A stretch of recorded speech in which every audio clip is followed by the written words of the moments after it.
Hello friends, welcome to my YouTube channel. कैसे हैं आप सब? आई होप आप सब अच्छे होंगे और अपने आने वाले एग्ज़ाम्स की तैयारी भी बहुत अच्छे से कर रहे होंगे। दोस्तों, आज मैं हिंदी की क्लास लेने वाली हूं और ये हिंदी की मेरी पहली वीडियो है। तो अगर आपको अच्छी लगे तो प्लीज़ लाइक और सब्सक्राइब करें और ज़्यादा से ज़्यादा शेयर करें। दोस्तों, हमारा फर्स्ट टॉपिक है आज ध्वनि। ये बहुत इम्पोर्टेंट टॉपिक है जो कि हर टीचिंग एग्ज़ाम्स में पूछा भी जाता है। इससे रिलेटेड बहुत सारे क्वेश्चंस पूछे जाते हैं, चाहे वो यूपी टेट हो या फिर सुपर टेट हो या कोई भी टीचिंग एग्ज़ाम हो। दोस्तों, तो चलिए हम अपनी क्लास स्टार्ट करते हैं। दोस्तों, ध्वनि क्या होती है? भाषा की सबसे छोटी इकाई ध्वनि कहलाती है। ध्वनि को वर्ण भी कहते हैं। दोस्तों, ध्वनि कितने वर्गों में बांटा गया है ध्वनि को? दोस्तों, स्वर, व्यंजन और आयोग, वह 3 वर्गों में ध्वनि को बांटा गया है। दोस्तों, पहला हम देख लेते हैं स्वर। स्वर क्या है दोस्तों? स्वर किसे कहते हैं? जिन वर्णों का उच्चारण बिना किसी दूसरे वर्ण की सहायता से होता है उसे स्वर कहते हैं। मैं दोबारा बोल देती हूँ। जिन वर्णों का उच्चारण बिना किसी दूसरे वर्ण की सहायता से होता है उसे स्वर कहते हैं। जो स्वतंत्र रूप होता है उसे हम स्वर कहते हैं। वर्णों के स्वतंत्र रूप को स्वर कहते हैं। दोस्तों, स्वर कितने प्रकार के होते हैं? स्वर दोस्तों 3 प्रकार के होते हैं: मूल स्वर, संधि स्वर और प्लूत स्वर। मूल स्वर क्या है दोस्तों? जिनके उच्चारण में कम से कम समय लगता है उसे हम क्या कहते हैं? मूल स्वर कहते हैं। और मूल स्वर कौन कौन से हैं दोस्तों? 4 हैं: अ, ई, उ और र। ये क्या है दोस्तों? मूल स्वर है, जिसमें कम समय लगता है हमें बोलने में, जिनके उच्चारण में, उसे हम क्या कहते हैं? मूल स्वर कहते हैं। दोस्तों, अब आता है संधि स्वर। संधि स्वर में जिनके उच्चारण में मूल स्वरों की सहायता लेनी पड़ती है उसे हम संधि स्वर कहते हैं। ये कितने प्रकार के होते हैं दोस्तों? 2 प्रकार के होते हैं: दीर्घ स्वर और संयुक्त स्वर। तीसरा है दोस्तों प्लूत स्वर। वे स्वर जिनके उच्चारण में दीर्घ स्वर से भी अधिक समय लगता है उन्हें हम क्या बोलते हैं? प्लूत स्वर कहते हैं। जैसे दोस्तों ओम। अब हम पढ़ते हैं दोस्तों स्वर। स्वर कितने होते हैं दोस्तों? 11 स्वर होते हैं। कहीं कहीं बुक में, किसी बुक में दोस्तों 12 भी दिए हुए हैं, 13 भी दिए हुए हैं, लेकिन सही कौन सा है दोस्तों? 11 स्वर ही होते हैं। और कौन से होते हैं? आ से लेके अ तक के वर्ण जो हैं वो स्वर होते हैं। दोस्तों, अब हम पढ़ते हैं व्यंजन के बारे में। व्यंजन क्या है? जिनके उच्चारण के लिए किसी स्वर की ज़रूरत पड़ती है और वे स्वतंत्र नहीं होते उन्हें हम व्यंजन कहते हैं। दोस्तों, व्यंजन कितने हैं? 33 होते हैं व्यंजन। और व्यंजन को दोस्तों 2 वर्गों में बांटा गया है, एक उच्चारण के आधार पर और एक प्रत्यय के आधार पर। दोस्तों, पहले हम पढ़ते हैं उच्चारण के आधार पर। उच्चारण के आधार पर दोस्तों 5 वर्गों में बांटा गया है। वर्णमाला को, जो व्यंजनों को 5 वर्गों में बांटा गया है: का वर्ग, चा वर्ग, टा वर्ग, ता वर्ग और पा वर्ग। दोस्तों, का वर्ग, ये वर्ग क्या है पहले हम ये जान लेते हैं। जैसे कि का, ख, ग, घ, ण, ये जो 5 एक लाइन में आ रहे हैं, एक ही पंक्ति में आ रहे हैं, वो क्या है? वर्ग है। तो अब क्या दोस्तों, का वर्ग और हा किसका उच्चारण है? कंठ से उच्चारण होता है इसका, इसलिए ये कंठ है। और चा वर्ग और शा वर्ग दोस्तों तालु से इनका उच्चारण होता है। टा वर्ग और शा वर्ग मूर्धन से, मीन जीभ से होता है। ता वर्ग और सा वर्ग दोस्तों दांत से इसका उच्चारण होता है। पा वर्ग का ऊंट से होता है। दोस्तों, अब एक और है वर्ड अंतस्थ व्यंजन। अंतस्थ व्यंजन दोस्तों 4 होते हैं: या, रा, ला, वा। ये कौन कौन से होते हैं? या, रा, ला, वा होते हैं। और कितने होते हैं? 4 होते हैं। दोस्तों, अब हम पढ़ लेते हैं प्रयत्न के आधार पर। प्रयत्न के आधार पर भी दोस्तों व्यंजन को 3 वर्गों में बांटा गया है: श्वास, स्वरतंत्री और अवयव। श्वास में दोस्तों अल्प प्राण और महाप्राण इसके अंतर्गत आते हैं। श्वास के अंतर्गत तो अल्प प्राण दोस्तों कितने वर्ण हैं? अल्प प्राण में कितने वर्ण हैं दोस्तों? 31 वर्ण हैं। और महाप्राण में दोस्तों 15 वर्ण हैं। कितने वर्ण हैं? 15 वर्ण हैं। और अल्प प्राण में 31 वर्ण हैं। दोस्तों, अब हम क्या 31 वर्ण जो हैं वो कौन कौन से हैं हम ये जान लेते हैं। दोस्तों, अल्प प्राण किसी भी वर्ग के पहला, तीसरा और पांचवा पहला, तीसरा और पांचवा जो वर्ण है उसे हम अल्प प्राण कहते हैं। जैसे कि दोस्तों पहला का वर्ग ले लेते हैं हम, तो वर्ण पहला कौन सा है, का आता है, फिर गा और फिर णा। ये जो है तो ये क्या है दोस्तों, अल्प प्राण है। जिसमें और अल्प प्राण होता क्या है पहले हम ये जान लेते हैं दोस्तों।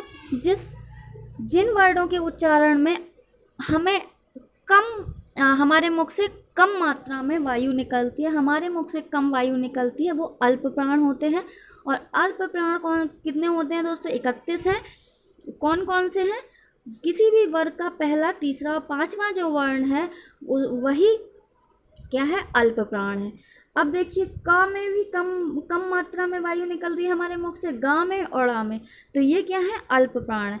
तो ये पहला हो गया का वर्ग का पहला वर्ण, गा तीसरा वर्ण और ये पांचवा वर्ण। दोस्तों अनुस्वार भी, क्योंकि इसमें भी अंग हम बोलते हैं अंग, तो इसमें भी कम हमारे मुख से वायु निकलती है, तो क्या हो गया, अल्प प्राण, ये भी हो गया। दोस्तों अब महाप्राण में जब ज़्यादा मात्रा में हमारे मुख से वायु निकलती है उसे हम महाप्राण कहते हैं, जिसको हमें खींच के बोलना पड़ता है। जैसे किसी भी, और ये कितने हैं दोस्तों, 15 वर्ण है। कितने दोस्तों, 15 वर्ण है। और कौन से, किसी भी वर्ग का दूसरा और चौथा वर्ण महाप्राण कहलाता है। किसी भी वर्ग का दूसरा या चौथा वर्ण महाप्राण कहलाता है। मान लीजिए हम का ले लेते हैं, चा वर्ग ले लेते हैं। चा वर्ग का दूसरा क्या है, छा, और चौथा क्या है दोस्तों, झ। तो छ और झ, इसमें क्या है दोस्तों, इसमें हमारी ज़्यादा मात्रा में वायु निकल रही है हमारे मुख से, तो ये कौन से हैं, महाप्राण। और हम बोलते हैं दोस्तों विसर्ग भी है, क्योंकि इसमें हम क्या बोलते हैं, आहा बोलते हैं, तो इसमें भी ज़्यादा मात्रा में हमारी वायु निकल रही है हमारे मुख से, तो ये भी विसर्ग भी महाप्राण के अंतर्गत आता है। दोस्तों अब हम पढ़ते हैं स्वरतंत्रति। स्वरतंत्रति दोस्तों कितने टाइप की होती है, इसमें भी दो हैं, अघोष और घोष। घोष और अघोष क्या है दोस्तों, बिना रुकावट के जिनका उच्चारण होता है उन्हें अघोष बोलते हैं। और जिनमें रुकावट आती है, जिन उच्चारण में रुकावट होती है या थोड़ा हमें रुकना पड़ता है, उन्हें क्या कहते हैं, घोष कहते हैं।